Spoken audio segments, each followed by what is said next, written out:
네, 오늘은 초전법륜의 의미에 대해서 말씀을 드리도록 하겠습니다. 초전법륜은 굉장히 중요합니다. 예전에 제가 부처님께서 첫 설법을 망설이신 이유라는 제목으로 한번 말씀을 드린 적이 있어요. 기억나세요?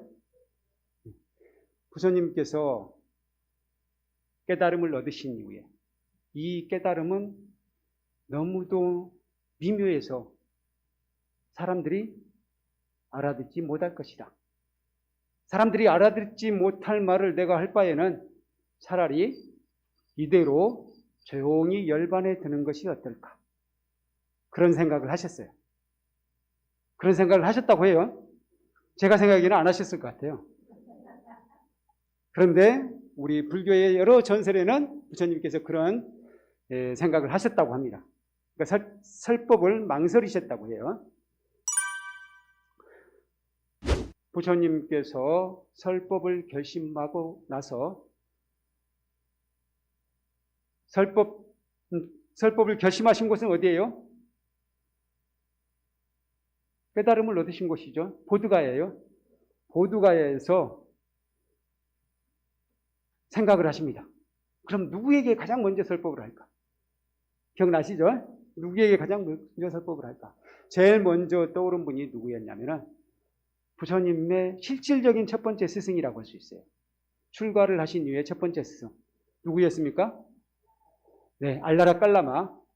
알라라 깔라마를 떠올려요. 아, 이분은 근기가 굉장히 뛰어나신 분이고 하기 때문에 내 설법을 충분히 받아들일 수 있을 것이다. 라고 생각을 하십니다. 그리고는 알라라 깔라마가 어떤지를 한번 생각을 해보세요. 그때 전신이 바로 알려줍니다. 알라라 깔라마는 이미 돌아가셨습니다. 다른 세상으로 가셨습니다. 천상으로 가셨습니다. 라고 알려줘요. 그러니까 알라라 깔라마는 안 되잖아요. 그 다음에 두 번째 스승이 누구였죠? 네, 맞습니다. 우따까 라마푸타. 우따까 라마푸타를 또 떠올려요. 근데 우따까 라마푸타를 떠올렸더니 역시 이 앞에서 천신이 알려줍니다.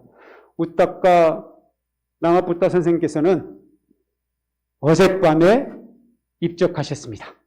그러는 거예요. 너무 안타까운 일이죠. 어젯밤에 바로 떠나셨대요. 그래서 두 분의 아주 유력한 후보가 이미 떠나신 거예요. 그래서 세 번째로 떠올린 인물들이 누구냐 하면은 부처님께서 고행하실 때 열심히 수발을 들어준 수행자들이 있었어요. 그걸 이른바 오비구라고 하죠. 5비구. 이 5비구를 생각합니다. 아, 이 5비구라면은 내가 설법하는데 안성맞춤이겠다. 이렇게 생각을 해요. 그래서 영상을 통해서 이 5비구가 어디 있는지를 살펴보니까 바로 바라나시에 있었어요. 바라나시, 오늘날의 지명으로 하면 사르나트, 옛날 지명으로는 이십바타나라고 하는 곳에 있었습니다. 이른바 사슴동산이라는 곳이에요.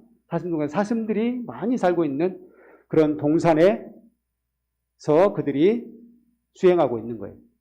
그래서 이들에게 가야 되겠다라고 생각하십니다. 그리고는 길을 떠나셔요.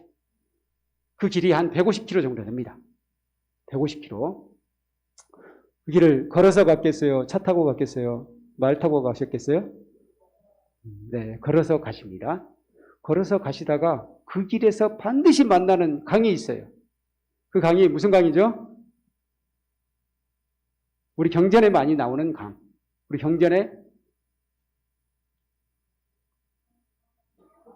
경전에는 항아수라고 나오죠? 항아수라고 나오는 겐지스 강이에요.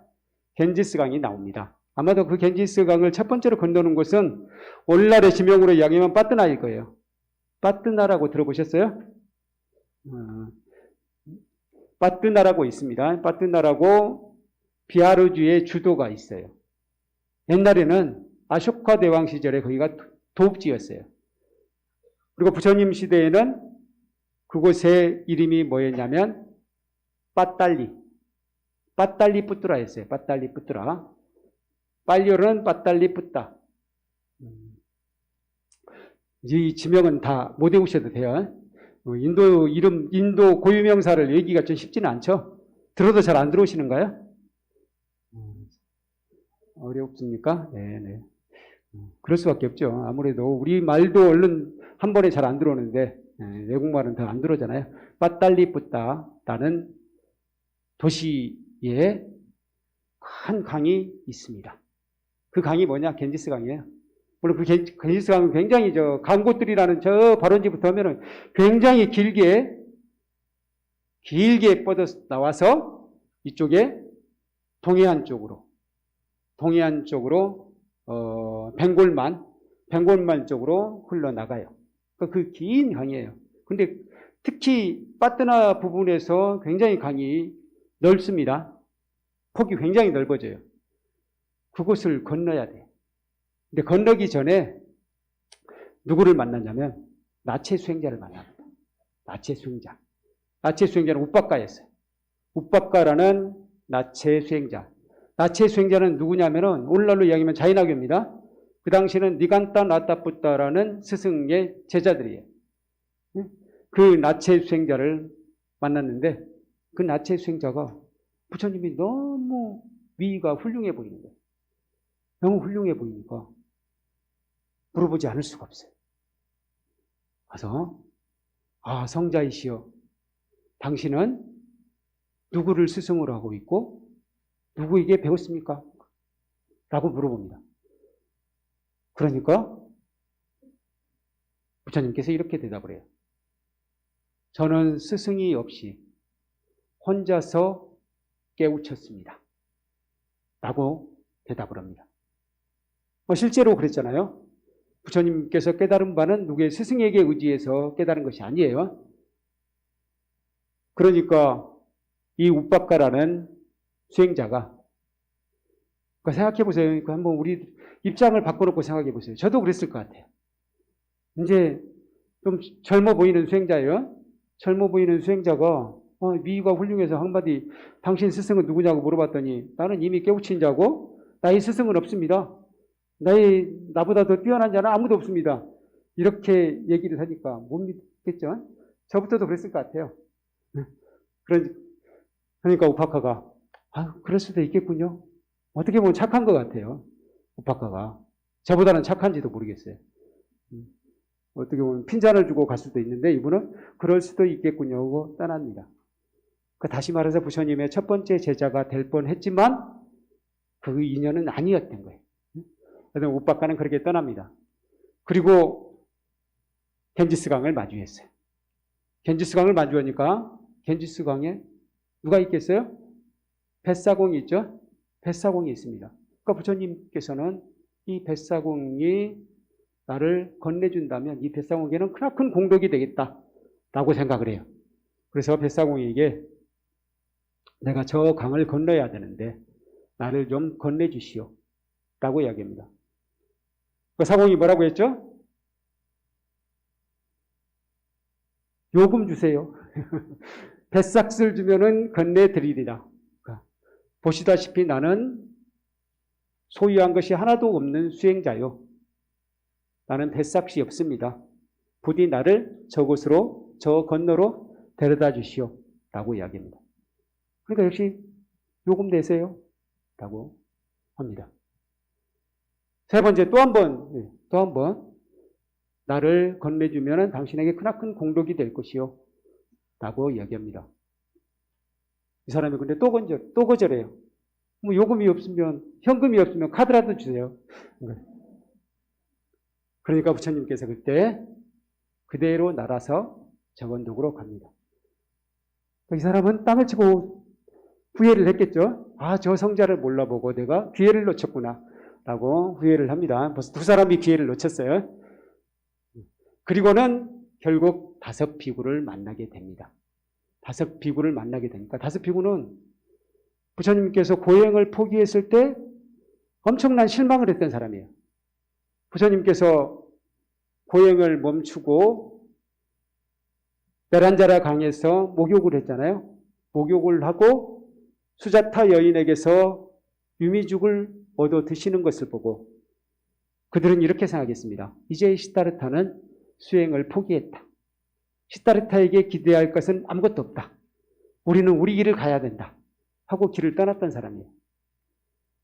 그렇기 때문에 시다르타에 대한 기대가 일체 없었던 사람들입니다. 근데 그들이 저기 시바타나 사슴동단에서 보니까 멀리서 오시는 분이 바로 그분 시다르타인 거예요. 그래서 그 사람들이 서로 이제 담합을 합니다. 시다르타가 이곳에 오거든 우리 앉으라고 얘기하지도 말고 발을 씻어주지도 말자. 인도에서는 발을 씻어주는 게 전통입니다. 그러니까 맨발로 온다 그래. 맨발로 다니잖아요. 맨발로 다니기 때문에 발이 더러워져요. 그래서 자리에 앉으려면 항상 발을 씻고 앉거나 뭐 그렇게 되는 거예요. 그래서 발을 씻겨드리는 게 A인데 어쨌든 그렇게 하지 말자고 담합을 합니다. 근데 막상 부처님께서 딱 다가오니까 이 사람들이 그럴 마음이 전혀 그렇게 담합했던 게 하나도 없어져 버려요. 그냥 마음이 풀려가지고 너무나 훌륭한 모습이 앞에 딱 자리하고 계시니까 그냥 저절로 머리가 숙여지면서 알아서 다 대접을 했다고 합니다. 그리고 나서 이제 부처님께서 설법을 시작하십니다. 이렇게 해서 첫 설법을 하셨어요. 그럼 이 첫 설법의 의미는 무엇이냐? 오늘 얘기하는 것은 바로 그겁니다. 자세히 하다 보면 시간이 너무 많이 걸리니까 이제 첫 설법의 의미를 이야기하면서 몇 가지만 더 말씀을 드리도록 하겠습니다. 이 첫 설법을 한 것의 의미는 무엇이냐? 첫 번째로 부처님 깨달음에 보편하다. 이렇게 이야기할 수 있습니다. 다시 말해서 부처님께서 깨달음을 얻었다 하더라도 그것이 다른 사람에게도 적용이 돼야 된다는 거예요. 당신이 깨달음을 얻었지만 그게 다른 사람에게는 아무 소용이 없다. 다른 사람들은 그렇게 도저히 할 수가 없다. 그러면 그건 의미 없다는 거예요. 오직 그 사람에게만 의미 있습니다. 그러니까 많은 사람들이 깨달았다고 하면서 전혀 설법도 하지 않고 사회에 봉사하지도 않고 사회에 이바지한 바가 하나도 없다. 근데 당신은 깨달았다고 막 주장하는 경우 있잖아요. 그런 경우는 보편화가 안 됐다고 이야기하는 거예요. 그냥 특수성으로 남아있는 거예요. 그 개인에게는 의미가 있을지 몰라도 대중들에게는 의미가 없다는 것입니다. 대중들에게 의미가 있으려면 그게 다른 사람에게도 적용이 돼야 된다는 거예요. 그래서 첫 설법이 성공이 됐다면 바로 그것은 부처님 깨달음이 보편화되었다. 이렇게 이야기할 수 있습니다. 그러니까 이 부분은 굉장히 중요한 사건이에요. 그러니까 불교가 세계적인 가르침이 되게 한 그 시초가 바로 이 첫 설법에 있다는 것입니다. 그렇죠. 설법이 5 비구에게 먹혔다는 점. 그것이 바로 부처님 깨달음의 보편화라고 할 수가 있습니다. 부처님께서 이 부분을 한 번씩 읽어볼까요? 부처님께서 어떤 생각을 하고 당신의 깨달음을 살펴볼까 말까 하고 망설였는지 한번 우리 법회보에서 파란 글씨, 왼쪽에 파란 글씨 같이 한번 읽어보시죠. 같이 읽겠습니다. 시작. 내가 도달한 이 법은 깊고 보기 어렵고 고요하고 숭고하다. 단순한 사색에서 벗어나 미묘하여 슬기로운 자만이 알 수 있는 법이다. 그런데 사람들은 집착하기 좋아하며 아예 집착을 즐긴다. 그런 사람들이 이것이 있으므로 저것이 있다는 용기의 도리를 본다는 것은 참으로 어려운 일이다. 또한 모든 행위 고요해진 경지, 윤회의 근원이 모두 사라진 경지, 가래가 다한 경지, 탐착을 떠난 경지, 괴로움의 소멸에 이르는 경지, 그리고 열반의 도리를 안다는 것도 어려운 일이다. 이렇게 생각을 하시고 설법을 망설였다는 거예요. 근데 저는 이 부분이 어떻게 보면은 좀 짜여진 각본이다. 그렇게 생각을 하는데 어떤 짜여진 각본이라도 가만히 보면 그 이야기 속에 의미가 있다 하는 것입니다. 그리고 범천이 권청을 하고 나니까 결국 부처님께서 결심을 하시잖아요. 결심을 하신 다음에 다음과 같은 감응어 스스로 좀 감동하여서 읊은 개송, 그 개송을 같이 한번 읽겠습니다. 아주 짧습니다. 그 밑에 빨간 글씨죠. 같이 읽겠습니다. 시작. 나 이제 감노의 법문을 연하니 귀 있는 자는 들어라. 낡은 믿음을 버리고. 부처님께서 이렇게 선언을 하셨다는 거예요. 그럼 우리 불자들은 이 말씀, 이 감흥에 대해서 우리도 역시 여기에 마음의 움직임이 있어야 돼. 우리도 부처님 말씀에 대해서 진짜 귀를 열고 낡은 믿음을 버리고 온전히 깨끗한 마음으로 들어야겠구나. 이런 마음을 가져야 되겠죠? 그렇게 해서 부처님께서 첫 설법을 하시고 나니까 바로 그것이 보편화됐다. 이렇게 얘기할 수 있겠습니다. 그리고 두 번째, 이렇게 해서 5명의 비구들이 깨달음을 얻게 됩니다. 가장 먼저 깨달음을 얻은 비구가 누구였죠? 네, 안냐 꼰단냐였어요. 안냐는 깨달은 이란 뜻이에요. 먼저 깨달았다고 해서 안냐 꼰단냐. 그래서 꼰단냐 본래 이름이 꼰단냐인데 안냐가 붙어가지고 안냐 꼰단냐가 이름이 됐어요. 안냐 꼰단냐. 그리고 두 번째로 깨달음을 얻은 비구 두 사람이 있어요. 두 번째는 누구죠? 여기까지 아시겠죠? 힘들겠죠? 왓바와 바띠아입니다. 왓바, 바띠아. 두 비구가, 3명이 나왔죠? 그 다음에 마지막으로 2명. 마하나마 아싸지. 마하나마하고 아싸지. 이 5 비구 이름도 저는 알아두는 것이 괜찮다고 생각합니다. 이렇게 해서 5 비구가 아라한이 됐어요. 아라한이 됐습니다. 이렇게 보면은 부처님 교단이 그때 몇 명이 되는 거죠? 6명이 되는 거네요. 그러니까 첫 설법을 통해서 드디어 부처님의 교단이 탄생했다. 이렇게 얘기할 수 있습니다. 부처님의 교단이 탄생했다. 교단이 탄생함으로써 결국 그 불교가, 그 교단이 전 세계로 퍼진 거잖아요. 그러니까 이 첫 설법으로부터 다시 말해서 불교라는 종교가 탄생했다. 이렇게도 이야기할 수 있는 거예요. 이 철서법이 없었다면 불교라는 종교는 탄생하지 않았어요. 이 철서법으로부터 불교 교단이 탄생했다. 이렇게 얘기할 수 있겠고요. 세 번째로, 그러면 부처님께서 깨달았던 그 이유, 그 목적은 무엇이냐? 바로 중생교화에 있었다. 중생교화. 오직 그것을 목적으로 당신께서 깨달음을 얻으신 것이지 당신 홀로 안락을 얻자고 깨달음을 얻은 게 아니라는 거예요. 그래서 결국 당신의 일생이 깨달음을 얻는 데 집중이 됐습니까? 교화하는 데 집중이 됐습니까? 교화하는 데 집중이 됐어요. 몇 년이죠? 45년입니다. 45년.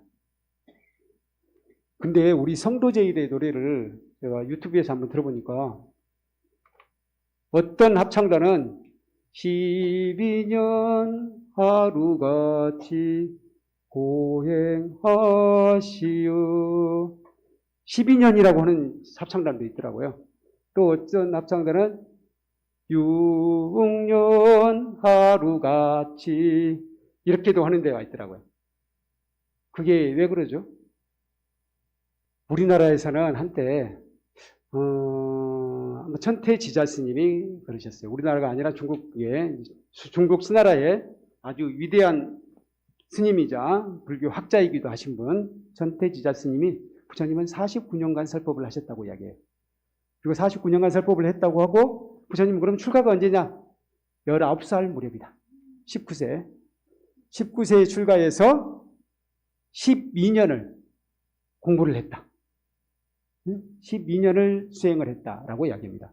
그러면 나머지가 몇 년이 남죠? 그러면 19세에다가 19, 12를 보태면 31세네요. 31세. 31세부터 80세까지 하면 몇 년이죠? 49년이 되네요. 그렇게 해서 49년이라고 하는 설이 있습니다. 그러니까 부처님께서 49년 동안 설법했다. 왜 그런 견해가 나올 수 있었냐면 인도 사람들은 다 조언하는 풍습이 있어요. 일찍 결혼을 한다는 거예요.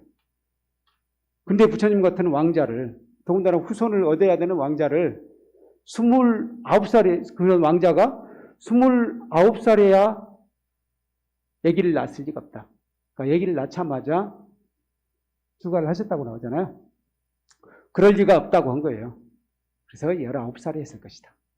그렇게 보고 12년 동안 했을 것이다. 아마 고행님에서 고행한 기간이, 고행님에서 혹독한 고행을 한 시간이 바로 6년이다 라고 하신 거예요. 전체 출가해서 수행한 기간은 12년이다.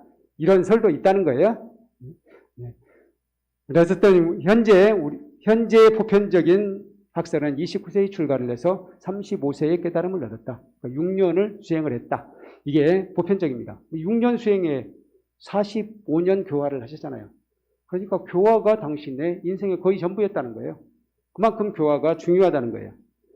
다시 말해서 부처님 깨달음의 목적, 부처님께서 이 세상에 오신 목적은 바로 중생교화다. 이거 굉장히 중요한 것입니다. 그래서 출가 수행자도 마찬가지고 불교를 공부하는 사람들, 이 부분을 반드시 염두에 두어야 되지 않느냐 하는 생각이 듭니다. 부처님 가르침을 널리 전파하는 것이 그만큼 중요하다는 겁니다. 그리고 이 부분도 굉장히 중요한 거예요. 불교의 근본 교설인 중도론이 확립되었다. 중도라는 것은 뭐냐? 중도는 우리가 행복해지기 위해서, 궁극적으로 행복해지기 위해서 수행하는 방법 중에 인도 사람들이 선호했던 것이 뭐냐면은 첫 번째는 고행이에요. 엄청난 고행. 엄청난, 인간으로서는 도저히 할 수 없는 고행. 근데 부처님께서는 이렇게 말씀하십니다. 이 세상에 어떤 고행자도 당신보다 더 철저하게 고행한 사람은 없었다. 이렇게 말씀하셨어요. 그러니까 모든 고행자 중에, 역사상 고행자 중에 당신의 고행이 최고였다 라고 이야기합니다.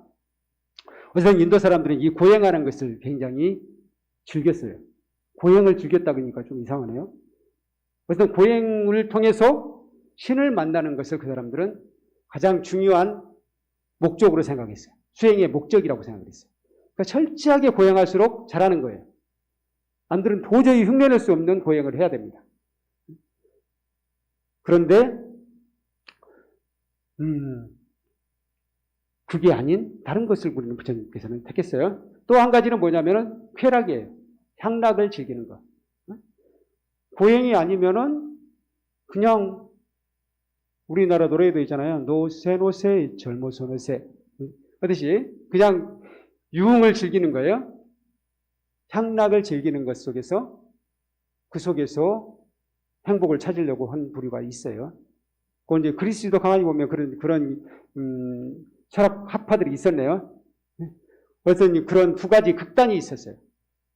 근데 그 극단 외에 다른 것은 잘 생각하지 못했습니다. 물론 명상수행이 있기는 하지만 명상수행이 사실은 궁극적인 행복을 가져다 주지 못했죠. 그렇게 보면 세 가지라고 이야기할 수 있는데 어쨌든 명상은 또 다른 부류라고 할 수 있고요. 어쨌든 그 당시에 많은 수행자들이 치우쳐 있는 것은 향락 쪽 아니면 고행이었어요. 그리고 다른 것을 생각하기가 쉽지 않았어요. 왜 쉽지 않았느냐 하면은 그들은 대부분이 신을 전제로 했던 거예요. 신을 전제로 한다면은 물론 향락이 된다는 것은 뭐 좀 다를 수 있지만 신을 전제로 한다면 고행이 최상의 방법이었습니다. 철저하게 고행을 하면 누구도 흉내낼 수 없는 엄청난 고행을 하고 있으면 신들이 응답을 하는 거예요. 아니 너는 도대체 무엇을 원하길래 그렇게 엄청난 고행을 하고 있느냐 라고 신이 다가간다는 거예요. 그때 소원을 이야기하면은 신이 들어줍니다. 이게 가장 일반적인 법칙이에요. 인도 신화를 읽어보면 대부분이 그런 방법이에요. 그게 보편화되어 있었습니다. 근데 부처님께서 갑자기 나타나셔서는 그게 아니다. 그걸 전면 부정을 하신 거예요. 그리고는 중도론을 주장을 하셔요. 쾌락도 향락도 아니다. 그럼 부처님의 우리 가르침을 한번 볼까요? 부처님의 핵심 가르침이라고 할 수 있어요. 부처님께서 가장 먼저 가르치셨던 내용, 그걸 보도록 하겠습니다. 법회보 오른쪽에 비구드리어라고 되어 있는 거 중간쯤이 있죠. 여기서부터 깨달음과 열반을 얻었다까지 같이 읽겠습니다. 시작. 비구드리어. 출가자가 따라서는 안 되는 두 가지 극단이 있다. 그것은 저열하고 통속적이고 범속하고 성스럽지 못하고 이익을 주지 못하는 감각적 욕망에 대한 쾌락의 탐닉에 몰두하는 것이며, 괴롭고 성스럽지 못하고 이익을 주지 못하는 자기 학대에 몰두하는 것이다. 비구들이여, 이러한 두 가지 극단을 따르지 않고 열애는 중도를 완전하게 깨달았나니 이 중도는 능과 지혜를 생기게 하며 고요함과 높은 지혜와 깨달음과 열반으로 인도한다. 비구들이여, 그러면 어떤 것이 열애가 완전하게 깨달았으며 능과 지혜를 생기게 하며 고요함과 높은 지혜와 바른 깨달음과 열반으로 인도하는 중도인가? 그것은 바로 성스러운 팔정도로 바른 견해, 바른 사유, 바른 말, 바른 행동, 바른 생계, 바른 정진, 바른 알아차림, 바른 집중이다. 비구들이여, 열애는 참으로 이 중도를 통하여 완전하게 깨달았으며 능과 지혜를 생기게 하며 고요함과 높은 지혜와 바른 깨달음과 열반을 얻었다. 여기서 보면은 중도라는 것이 그러면 중간이라고 할 수 있겠습니까? 딱히 중단은 아니네요. 팔정도에 보니까 전부 다 바를 정자가 붙었어요. 바른 길이에요, 바른 길. 중도는 저는 바른 길 또는 적절한 길이라고 표현을 합니다. 적절한 길. 가장 알맞은 길이 있어요. 어떤 길을 가는 것이든 알맞은 길이 있어요. 예를 들어 등산을 한다. 그러면 조금 힘들게 올라가겠죠? 평지를 갈 때는 그냥 편안하게 갈 수 있을 것이고. 예를 달리기를 한다.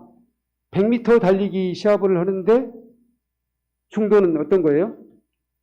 100m 달릴 때에 달리기 대회에 나가서 달려야 할 때 우리가 천천히 산책하듯이 걸어가면 되겠습니까? 그건 중도가 아니에요. 거기서는 최선을 다해서 빨리 달리는 게 중도인 거예요. 이게 가장 적절한 것이라는 거예요. 바로 그것을 그 당시 수행자들은 생각하지 못했다는 거예요. 부처님께서는 바로 이걸 생각하셨다는 거예요. 그러니까 누구도 고행이나 쾌락이 아닌, 향락이 아닌 것으로 궁극적인 세계에 돌입할 수 있다는 것을 생각하지 못했다는 거예요. 근데 부처님께서 이걸 내세우셨어요. 그래서 부처님께서는 미묘하다고 이야기하는 거예요. 오늘날 우리 입장에서는 미묘하다고 생각 안 하시죠? 왜 미묘하다고 뭐 하시지? 그런 의문이 들지 않으셨어요? 우리 그 개경계에 보면은 뭐가 있죠? 개경계 처음에 어떻게 시작하죠? 이 없이 심히 깊은 미묘법이여. 백천만급 난주, 백천만급 지나도 만나기가 어려워라. 그랬죠? 미묘법이라고 그랬어요. 왜 미묘하다는 게 이해가 가지 않지 않았어요? 여러분들에게 보편적으로 느껴지지 않으십니까? 부처님 가르침이? 지금 우리들에게는 보편적으로 느껴지는 것 같은데요, 저는. 그런데 부처님 시대에는 그게 보통 사람들은 생각할 수 없는 것이었기 때문에 굉장히 미묘한 것이었다는 거예요. 근데 우리는 계속해서 공부도 하고 많이 들었기 때문에 이게 보편적인 진리로 느껴지잖아요, 이제는. 그런데 부처님 당시에는 이게 대단히 미묘하게 느껴졌다는 거예요. 그냥 그 사람들은 고행을 하거나 뭐 향락을 즐기거나 그 속에 뭔가가 있지, 이렇게 아주 적절한 길 내에 있다고 생각을 하지 못했다는 거예요. 네? 비로소 부처님으로부터 바로 그런 가장 적절한 길이 있다. 그리고 고행하지 않아도 궁극적인 곳으로 갈 수 있다. 는 새로운 지평이 열렸다고 이야기할 수 있겠습니다. 그래서 이 중도론이 굉장히 중요한 거예요. 중도는 어디서 나오느냐? 다시 모든 것이 서로 연결되어 있다는 것이 나와요. 모든 것이 서로 연결되어 있어요. 연결되어 있어서 세상이 만들어지고 파괴되고 하는 것이지 신의 의지로 만든 게 아니라는 거예요. 신의 의지로 만들었다면 고행이 맞을 수 있어요. 신의 의지로 만들었다면 신이 다 주관을 하는 것이기 때문에 신에게 어필을 했을 때 내가 궁극적인 깨달음을 얻든지 뭐가 얻든지 그러잖아요. 그게 아니라 이 세상은 연기로 만들어졌다는 거예요. 연기로 만들어져서 그 연기에 의해서 생성되기도 하고 파괴되기도 하고 변화되기도 한다는 거예요. 그렇기 때문에 중도입니다. 만약에 신이 만들었다고 하면 신에게 어필하려면 고행이 맞을 수 있죠. 신에게 어필을 해야 되니까 누군가에게 어필을 한다면 고행이 맞을 수 있습니다. 연기이기 때문에 중도입니다. 또 연기이기 때문에 연기라는 것은 서로 연결되어서 이것이 있음으로 존재하는 것이지 어떤 실체가 있어서 고정된 게 아니에요. 서로 연결되어서만 그게 존재하는 것처럼 보이는 거예요. 그걸 뭐라 그러죠? 한 글자로 하면 공이라고 해요, 공. 그래서 공과 연기와 중도가 서로 연결되어 있는 거예요. 근데 이 공, 연기, 중도를 생각할 수 없었다는 거예요. 부처님으로부터 공, 연기, 중도의 사상이 이 세상에 알려지게 됐어요. 그리고 공, 연기, 중도가 바로 이 세상 철학사로 이야기한다면 인류 역사상 저는 최대의 발견이라고 할 수도 있다고 생각해요. 그러니까 많은 사람들 그러잖아요. 공의 발견이 위대한 것이다 이야기하잖아요. 바로 그 공의 발견이 여기서부터 시작돼요. 근데 그 공이라는 것이 완전히 없는 것이냐? 그건 아니에요. 바로 실체가 없다는 것이에요. 그래서 연기, 공, 중도가 하나다. 라는 것으로부터 우리 불교 철학이 굉장히 많이 발전을 하게 되죠. 어쨌든 이 중도론이 확립되었다는 거, 그러면 부처님께서 깨달을 때 이미 확립된 거 아닙니까? 이렇게 이야기할 수도 있잖아요. 근데 깨달으셨을 때는 사실은 중도가 더 강조되지 않았어요. 그리고 그걸 한 번도 펼치지 않으셨잖아요. 근데 부처님께서 연기법부터 이야기한 거 아닙니다. 이 중도부터 이야기했어요. 중도부터 이야기했다는 게 굉장히 중요합니다. 그럼 왜 중도부터 이야기했을까? 이건 생각해 보신 적 있어요? 이것이 있으므로 저것이 있다. 이건 달리 말하면, 다른 말로 하면 존재론이에요. 존재론. 이 세상이 존재하는 이치를 이야기한 거예요. 근데 중도는 뭐냐? 중도를 가만히 보세요. 바른 견해, 바른 사유, 바른 말, 바른 행동, 바른 생계, 바른 정진, 바른 알아차림, 바른 집중. 가만히 보니까 전부 다 우리가 실천해야 될 바예요. 그렇죠? 다시 말해서 부처님은 당신의 깨달음, 당신의 가르침이 전체적으로 실천론이다. 그걸 말해주고 있다는 거예요. 이거 굉장히 중요한 의미가 있습니다. 많은 분들이 우리 불교를 그냥 이론적으로 막 하려고 그러거든요. 이걸 보면은 이론적으로 갈 게 아니라, 이론이 아니라 실천이다. 라고 생각해야 됩니다. 그래서 연기부터 이야기하지 않고, 존재론부터 이야기하지 않고, 실천론부터 이야기했다는 거예요. 실제로 연기론, 존재론을 이해하지 못해도 실천은 가능하잖아요. 활동도 가능하잖아요. 연기를 이해하지 못해도 가능한 거거든요. 그래서 이 실천론이 굉장히 중요하다라는 의미에서 중도를 먼저 이야기했고요. 그리고 이 중도를 설파한 것이 저는 우리 인류 역사를 바꿔놨다. 이렇게 얘기해도 과언이 아니다. 이렇게 말씀드리고 싶습니다. 이렇게 해서 네 가지입니다. 첫 설법의 의미는 부처님 깨달음의 보편화, 부처님 깨달음이 이 세상에 널리 퍼지게 된 계기, 그것이 바로 초전 법륜으로부터 비롯되었다. 이렇게 이야기할 수 있고요. 그리고 불교 교단이 탄생했다. 이렇게 말씀드릴 수가 있겠습니다. 세 번째로는 부처님 깨달음의 목적, 그것은 바로 중생교화에 있다. 이걸 천명한 것이다. 라고 해도 과언이 아니겠습니다. 그리고 네 번째로는 불교의 근본 교설인 중도론이 확립되었다. 그리고 그것으로부터 인류의 철학, 인류의 사상사가 진일보의 차원을 넘어서 저는 완전히 개벽했다 라고 말할 수도 있다 라고 주장합니다. 이렇게 네 가지 의미가 있다고 할 수 있겠고요. 그리고 또 이 부처님께서 첫 설법하시는 모습을 통해서 우리는 다음과 같은 교훈도 생각해 봤으면 좋겠습니다. 첫 번째로는 역시 시절 인연을 기다려야 된다. 우리는 굉장히 조급해 하잖아요. 뭔가를 알게 되면 막 펼치고 싶어 해요. 그런데 최대한 자기 실력을 완벽하게 쌓아야 됩니다. 저는 이상하게 좀 시절진을 기다리려고 해도 이상하게 너무 빨리 요청이 와가지고 막 너무 빨리 출력을 했던 경험이 많아요. 제가 이제 문단에서 글을 썼는데도 글도 너무 어렸을 때 등단을 해가지고 좀 덜 익어서 등단을 해가지고 좀 부족한 것 같아요. 근데 제가 출가를 했어도 승가대에서 4학년 때 은사 스님께서 불광사에서 처음으로 강의를 맡기셔가지고 그때 했었거든요. 그때도 너무 빨리 하게 됐어요.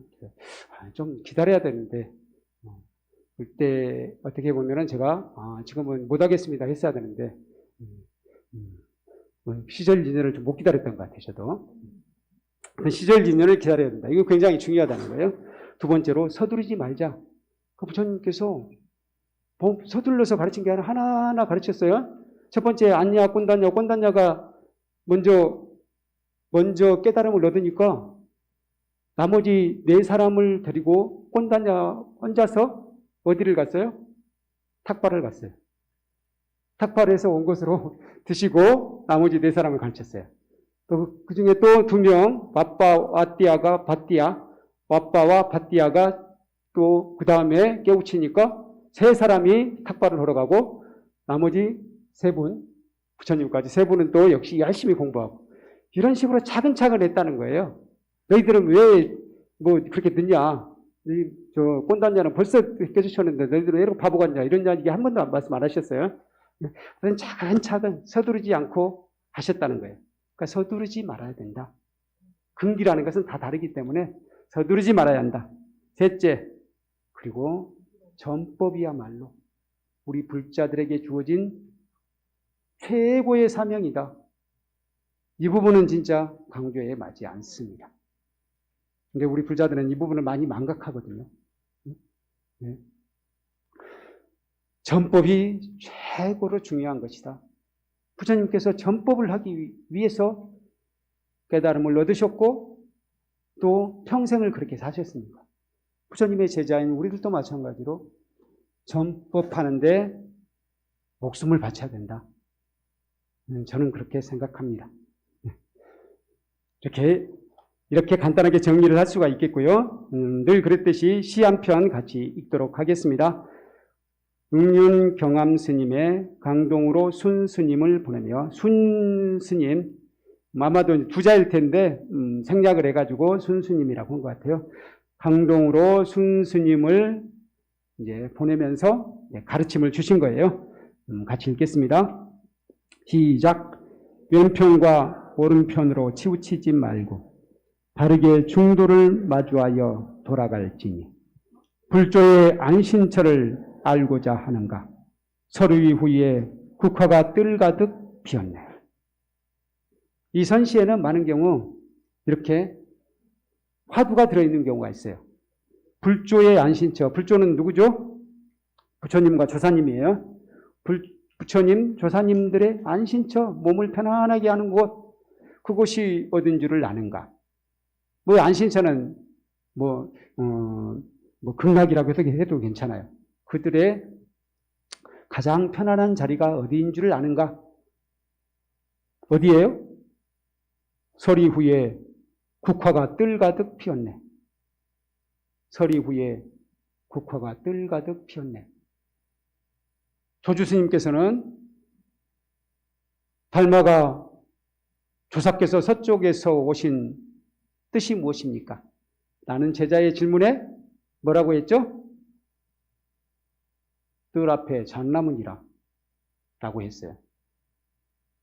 그런데 응윤경안쌤은 이렇게 말씀하신 거예요. 서리 후에 국화가 뜰 가득 피었네.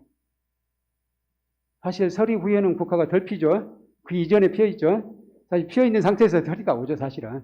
근데 서리 후에 뜰 가득 피었네. 이 뜻을 한번 생각해 보시기 바랍니다. 그런데 여기에 바르게 중도를 마주하여 돌아갈지니, 이 부분이 더 중요해요. 우리에게는. 화두도 중요합니다. 화두를 생각하시고 또 바르게 중도를 마주하여 돌아갈지니, 중도라는 것은 무엇이다?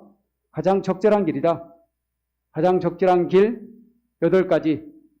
생활 속에 지침이 있죠. 8정도다. 이렇게 말씀을 드릴 수가 있겠습니다.